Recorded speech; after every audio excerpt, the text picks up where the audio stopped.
Does anyone else remember Scary Godmother Halloween Spooktakular? Because honestly, this movie feels like one of those things that you randomly remember at 3 a.m. and start questioning if it's even real. Like, did we actually watch this as kids, or did we all just collectively dream it?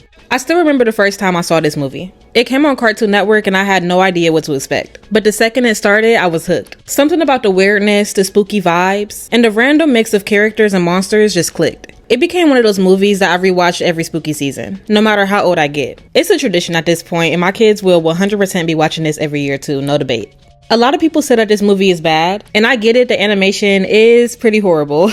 But that's honestly one of the best things about this movie. It's so bad that it's good. The clunky, plastic looking characters and the awkward movements and dance moves are exactly what makes this movie so fun and memorable. If this movie had smoother, more modern animation, it just wouldn't hit the same. It would lose that weird, cozy, slightly cursed magic that it has. I've seen people describe this movie as one of the best, worst Halloween movies ever, and I honestly couldn't agree more. It's chaotic, nostalgic, and has that Halloween feeling that makes you want to curl up with a blanket and pretend you're a kid again watching Cartoon Network at night.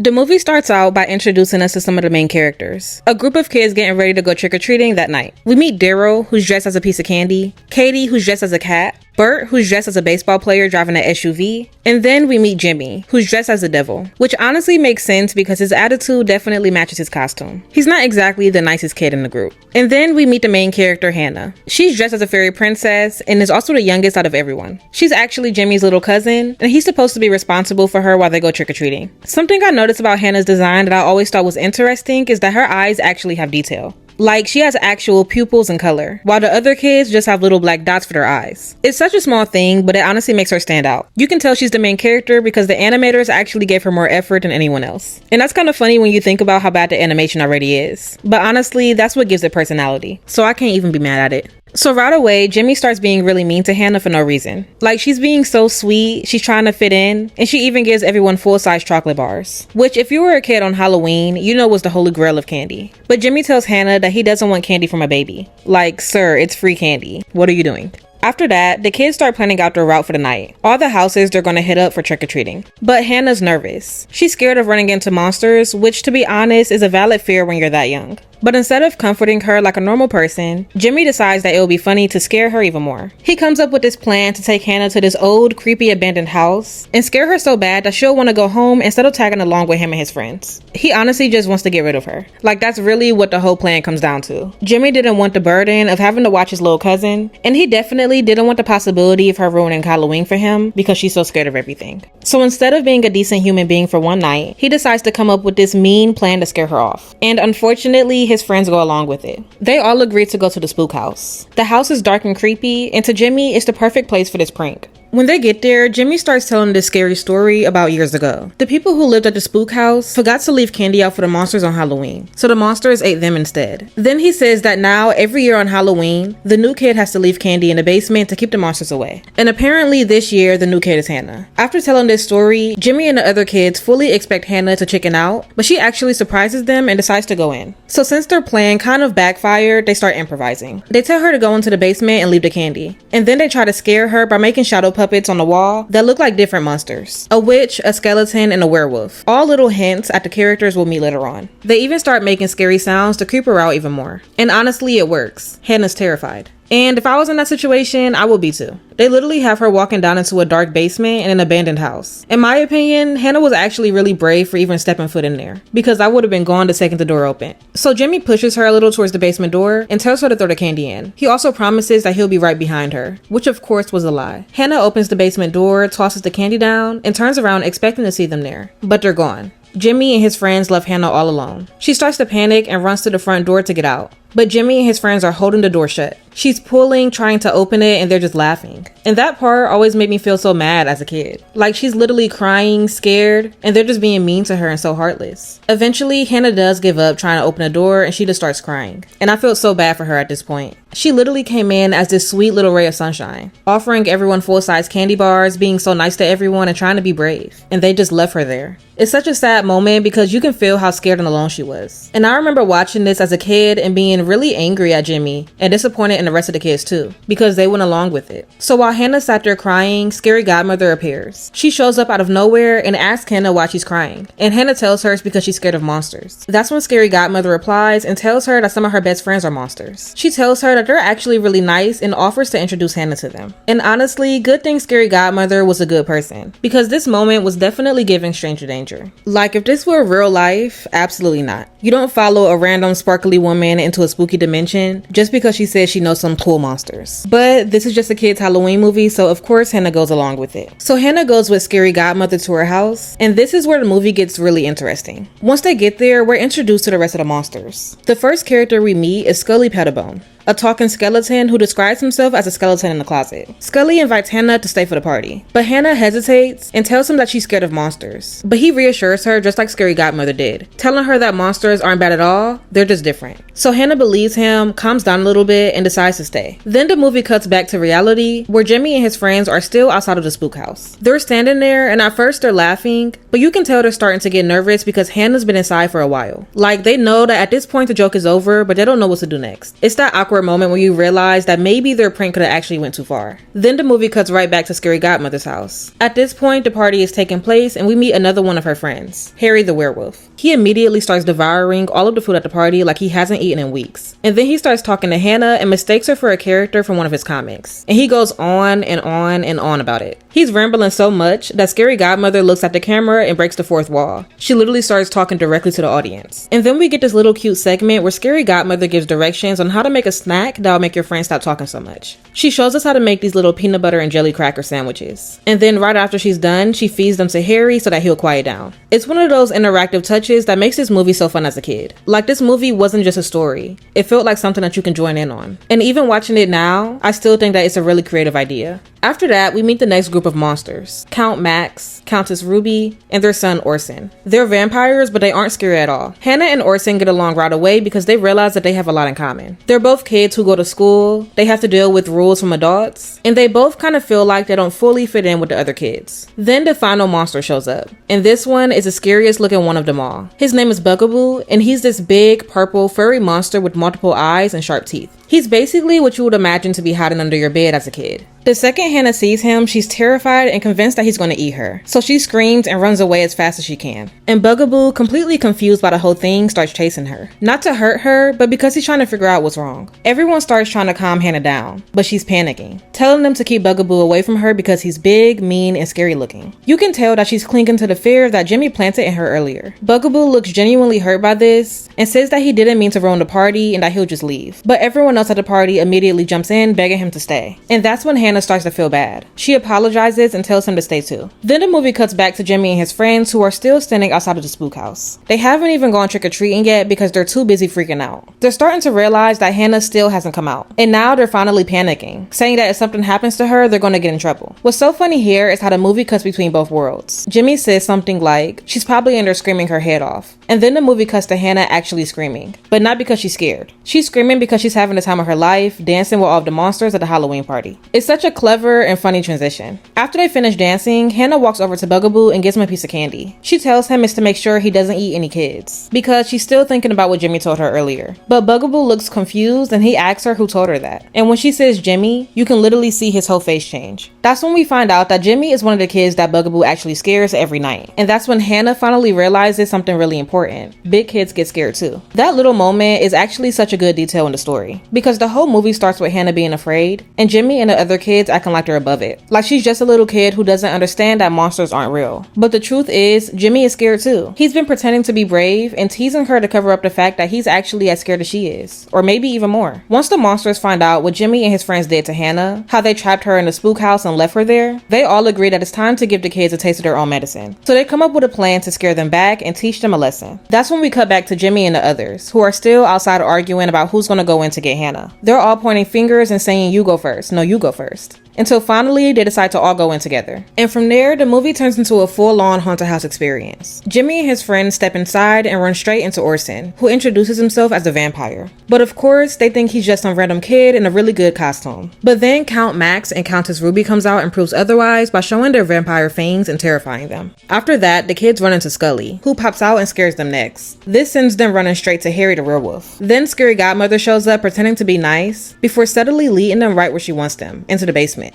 And that's where the final scare happens. They all end up trapped in the basement with Bugaboo, who gives them a big, terrifying jump scare that sends them all screaming. But before things get too crazy, Hannah shows up with her flashlight, leading them all out safely. She's calm, confident, and completely unafraid now. A total full circle moment from the beginning of the movie. The movie ends on a really sweet note, with Scary Godmother giving Hannah a magical key that lets her come back to the spook house anytime she wants. It's a nice little way of showing that she's overcome her fear. She's not afraid of monsters anymore, and she understands them now. It's honestly the perfect ending. Hannah starts off scared and unsure of herself, but by the end, she's braver than everyone else, even Jimmy. And that's what makes this movie so special. It's weird, silly, and the animation is definitely questionable, but it's also full of charm, creativity, and that nostalgic Halloween magic that just is different every time you rewatch it. Alright, now let's talk about some of the characters. Starting with Jimmy, since he's the one that started all of this mess. So when you really look at Jimmy, he's not just a mean older kid in the story. He actually represents fear, insecurity, and how people can project their own fears onto others. At the beginning of the movie, he's the one making fun of Hannah for being scared of monsters. He calls her a baby, tricks her into going into the spook house, and acts like he's completely fearless. But as the story unfolds, we find out that Jimmy isn't fearless at all. He's actually just as scared as Hannah. But he hides it behind his fake confidence and mean behavior. And I think that's what makes his character so interesting. Jimmy is basically a mirror of Hannah. He's the opposite side of her fear. Where Hannah is open about being scared and vulnerable, Jimmy conceals his fear and turns it into cruelty. He picks on Hannah to distract himself from his own fear, which is something that a lot of people do even outside of this movie. They hurt or belittle others to make themselves feel powerful, especially when they're scared or insecure. Even the costume that Jimmy's wearing, a devil costume, isn't just a random Halloween outfit. It's symbolic. His costume represents his role as the villain of the story, but it also hints at temptation, fear, and punishment. He's the one tempting the other kids to join in and scare Hannah, leading them all into this mean prank. But by the end of the movie, the tables turn, and he ends up being the one that gets punished for it. The irony is that he spends the whole movie pretending to be this scary devil, but when he finally comes face to face with real monsters, the very thing that he teased Hannah for being afraid of, he's absolutely terrified. And what's really clever is how the movie uses Bugaboo to reveal that side of him. Remember when Bugaboo tells Hannah that Jimmy is one of the kids that he scares every night? That was a subtle but powerful moment. It was the movie's way of saying that even the loudest, most confident person can be hiding fear underneath. Jimmy's quote-unquote monster wasn't just Bugaboo. It was his own guilt, his own fear of being seen as weak. So while Hannah spends most of the movie learning that monsters aren't scary, Jimmy's lesson is the opposite. His lesson is that sometimes the real monsters are the ones we create through our own actions and fears. His devil costume becomes almost poetic in a sense. He starts off as the devil, trying to make someone else afraid, but by the end, he's the one facing his own demons, literally and figuratively.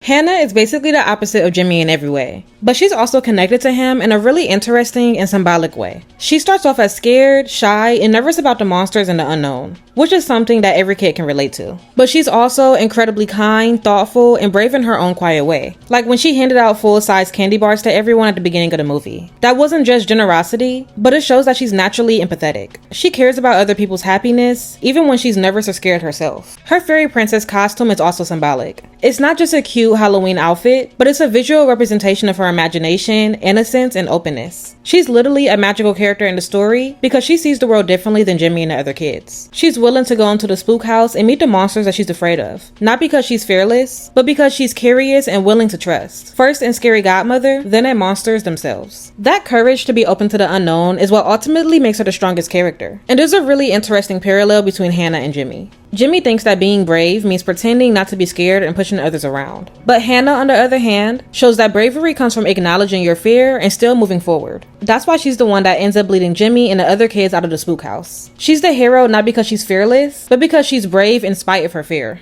Even the way that the monsters react to her says a lot. She earns their trust, she learns about them, and she even becomes the mediator between the scary world and the real world. She gives Bugaboo candy, reassures the monsters, and ultimately shows that understanding and kindness can turn fear into friendship. Her arc isn't just about facing monsters. It's about learning that fear doesn't have to control you, and that empathy and courage are more powerful than intimidation and cruelty. Basically, Hannah represents the heart of the movie. The idea that even when things look scary, there's magic and friendship waiting if you're willing to take a step forward. And that's why, even though the animation is weird, the story is chaotic, and the monsters are all over the place, you can't help but love this movie.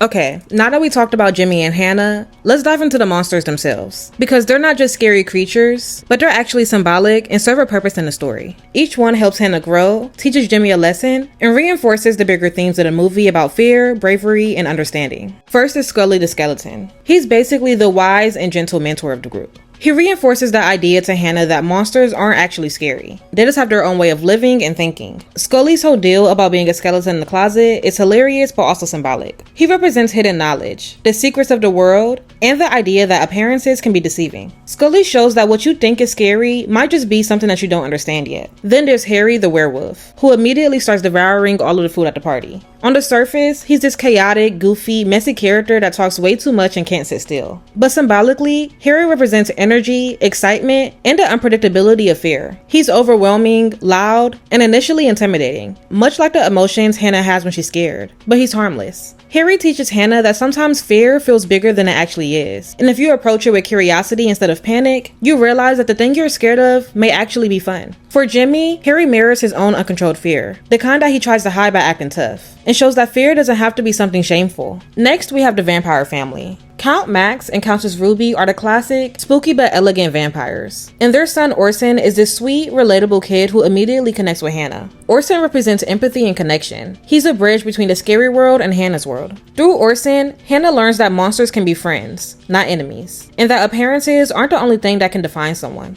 For Jimmy, the vampire family is a reminder that intimidation isn't the same as an actual threat. Just because someone seems scary doesn't mean that you're in danger. And then there's Scary Godmother herself. She's not just a whimsical host of the party, but she's the guiding force behind all of the monsters and the lessons that they teach. Symbolically, Scary Godmother represents wisdom, empowerment, and the gentle courage that comes from understanding. She encourages Hannah to step into a world that initially seems frightening, showing her that her fear can be managed and even enjoyed when approached with an open mind. For Jimmy, she's a subtle reminder that guidance and support can come from unexpected places, and that sometimes the most intimidating figures are actually the ones helping you grow. Scary Godmother embodies the idea that bravery isn't the absence of fear, but the willingness to face it with empathy, curiosity, and a sense of fun. And finally, the ultimate monster, Bugaboo. At first, he terrifies Hannah, but soon she learns that Bugaboo is actually curious and gentle. He ends up being one of the most important characters symbolically. He represents the unknown, the fear we imagine as worse than it really is, and the lessons that comes from facing something overwhelming.